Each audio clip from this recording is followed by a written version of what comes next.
بالله من الشيطان الرجيم بسم الله الرحمن الرحيم أما بعد فروي عن النبي صلى الله عليه وسلم أنه قال ما من قوم اجتمعوا يذكرون الله لا يريدون بذلك إلا وجهه إلا ناداهم مناد من السماء أن قوموا مغفورا لكم هل بدلت سيئاتكم حسنات أو كما قال عليه الصلاة والسلام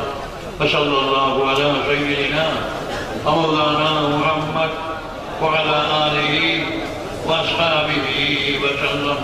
فصلى الله على سيدنا ومولانا محمد وعلى آله وأصحابه وسلم فصلى الله على سيدنا ومولانا محمد وعلى آله وأصحابه وسلم আজকের এই মহতি মহফিলে উপস্থিত হযরত উলামায়ে কেরাম, জ্ঞানী গুণী শরীফবৃন্দ, আমার রাত্রিবৃন্দ আর আমার মা বোনেরা, আজকে ওয়াজ হয়েছে সমস্ত দিনে 2টা থেকে আরম্ভ হয়ে সমস্ত রাত্রি ওয়াজ হয়েছে। অত্যন্ত মূল্যবান ওয়াজ করেছেন সমস্ত পৃথিবীর বিভিন্ন দেশ থেকে অত্যন্ত যোগ্য উলামায়ে কেরাম এখানে এসেছিলেন। আর সমস্ত ভারতবর্ষের প্রায় প্রত্যেকটা রাজ্যের অত্যন্ত যোগ্য উলামায়ে কেরাম এসে উপস্থিত হয়েছিলেন। এই সমস্ত উলামায়ে কেরাম থেকে একজন উলামায়ে কেরাম এই স্তর যাদেরকে আমরা এখানে আনার জন্য চেষ্টা করেও পাবো না। তাদের মূল্যবান বক্তব্য আপনারা শুনেছেন, অবশ্য প্রত্যেক বুঝতে পারেননি, কিন্তু যে মূল্যবান তকরির হয়েছে এই তকরিরের পরে আর কোন তকরিরের প্রয়োজন নেই। তারপরে বাংলাতেও এখানে আপনাদের সামনে বক্তব্য রাখা হয়েছে, আর বক্তব্য রাখার সময় নেই,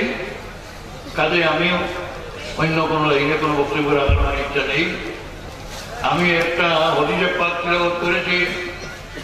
এই হাদিসে পাক এই উদ্দেশ্যে তিলাওয়াত করেছি। আমার মোহতারাম হযরত মাওলানা ফরিদউদ্দিন আহমদ চৌধুরী সাহেব যে বক্তব্য আপনাদের সামনে রেখেছেন, আপনারা এখানে কি পরিমাণ কষ্ট করেছেন, 2-3 দিন থেকে হয়তো এখানে এসে গেছেন, আসিয়া এখানে আপনারা রাত্রি অতিবাহিত করেছেন। আজকেও 2টা থেকে আরম্ভ করে সমস্ত রাত্রি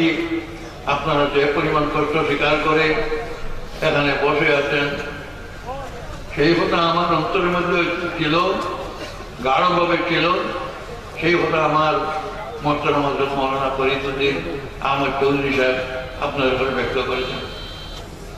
আপনাদের এই কষ্ট আমাদের অন্তরে এই কষ্ট পৌঁছেছে। আমি সেখানে গিয়ে সামান্য আরাম করেছিলাম, তখন আমার অন্তরে বিশেষভাবে আসলো আমি হয়তো এখানে আরাম করতে এসেছি, কিন্তু আমার যে প্রত্যেকবৃন্দ এখানে এসেছেন, আমার প্রিয়রা এখানে এসেছেন, তাদের কষ্টের কোনো সীমা নেই। সেগুলো আমার অন্তরের মধ্যে এসেছে। কাজেই আমি হাদিসে পাক তিলাওয়াত করেছি, এই হাদিসে পাক সামনে রেখে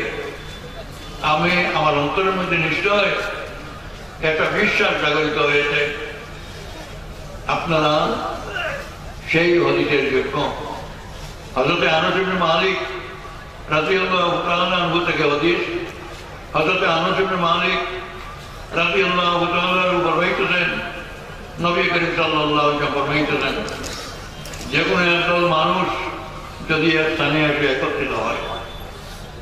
তাদের উদ্দেশ্য আর কিছু নেই, কেবলমাত্র উদ্দেশ্য আল্লাহ পাককে তারা রাখতে হবে। আল্লাহ পাকের জিকিরের মজলিসের মধ্যে তারা এসে উপস্থিত হয় এবং তাদের অন্তরে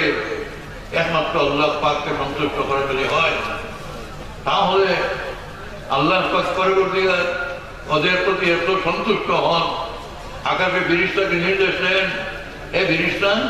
তুমি ঘোষণা দাও আর মকুর আল্লাহ তোমরা এই মসজিদ থেকে উঠে করে করে যাও তোমাদেরকে হাতা কচুরির থেকে পাক সাফ করে দেওয়া হলো কেবলমাত্র হাতা কচুরির থেকে পাক সাফ নয় বরং আল্লাহ পরিবারের ঘোষণা দেন আর বাদদাল তো সাইয়াতিকুম হাসানাত তোমাদের যে গুনাহ সেই গুনাহ আমি নেকি দিয়ে পরিবর্তন করে দিলাম আল্লাহ পাক পরবর্তীকার এই যে ঘোষণা দিয়ে থাকেন আমি নিশ্চয় বিশ্বাস করি যে আপনারা যে পরিমাণ কষ্ট করে এখানে থেকেছেন কষ্ট করেছেন একমাত্র আল্লাহ পাকের রাজি করার উদ্দেশ্যে যদি না হতো তাহলে এইও হতো না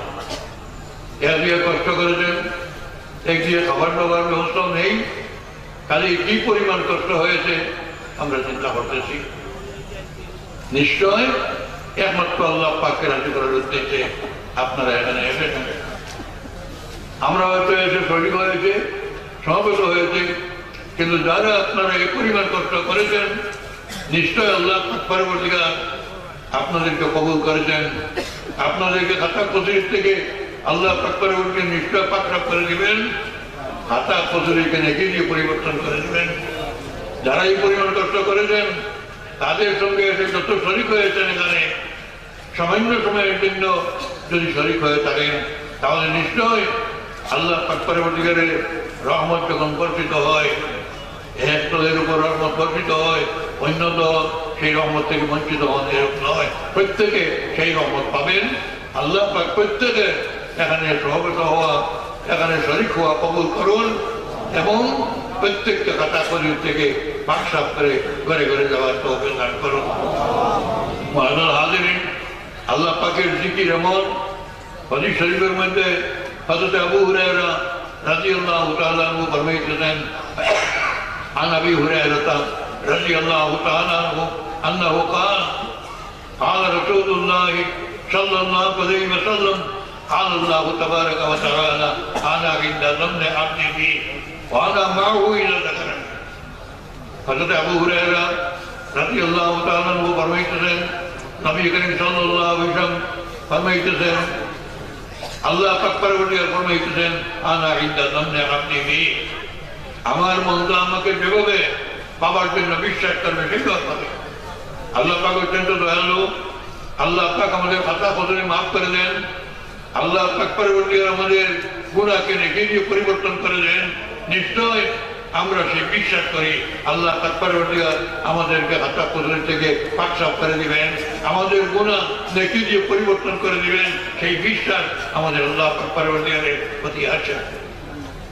আজে আল্লাহ পাক পরবর্তীকার ফরমাইতেছেন আমার বান্দা যেভাবে আমাকে পাবার জন্য বিশ্বাস করবে ঠিক সেইভাবে পাবে নিশ্চয় আমরা আল্লাহ পাক পরবর্তীকারকে পাবো যে আল্লাহ পাক পরবর্তীকার আমাদের খাতা কচুরি পাক সাফ খাতা কচুরি মাফ করে দেবেন ওয়ান আমার ভূমিকা করেনি আর আমার বান্দা যখন আমার জিকির করে আমি তার সঙ্গে থাকি বান্দা যখন জিকির করে লা ইলাহা ইল্লাল্লাহ লা ইলাহা ইল্লাল্লাহ লা ইলাহা ইল্লাল্লাহ লা ইলাহা ইল্লাল্লাহ লা ইলাহা ইল্লাল্লাহ ওয়ান আমার ভূমিকা করেনি বান্দা যখন আল্লাহ পাকের জিকির করে আল্লাহ পাক ফরমাইতেছেন আমি তার সঙ্গে থাকি আমি তার সাহায্যকারী থাকি ফাইন যাকারানি বিনফসি যাকারতুহু বিনফসি আমার বান্দা যদি একা একা আমার জিকির করে লা ইলাহা ইল্লাল্লাহ লা ইলাহা ইল্লাল্লাহ লা ইলাহা ইল্লাল্লাহ লা ইলাহা ইল্লাল্লাহ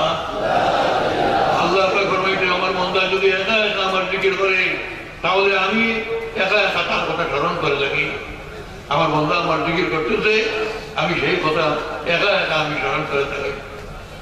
ওই জায়গার নিজে মালাই জায়গার টু হোক মালাই বাইরে মেয়ে হোক আর আমার বান্দা যদি একদল মানুষ নিয়ে আমার জিকির করে লা ইলাহা ইল্লাল্লাহ লা ইলাহা ইল্লাল্লাহ লা ইলাহা ইল্লাল্লাহ আমরা দল বেঁধে জিকির করতেছি এক দল নিয়ে প্রত্যেকে জিকির করতেছি তাহলে জিকির করুন লা ইলাহা ইল্লাল্লাহ লা ইলাহা ইল্লাল্লাহ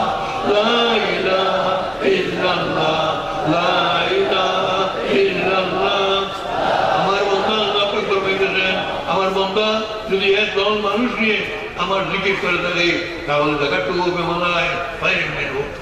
সে দল নিয়ে বসে আমার জিকির করতেছে, তার চেয়ে উত্তম দলের কাছে আমি তার কথা ঘোষণা করে থাকি। পরে আল্লাহ পরবর্তীকাল ফিরিস্তাদের কাছে গর্ব করে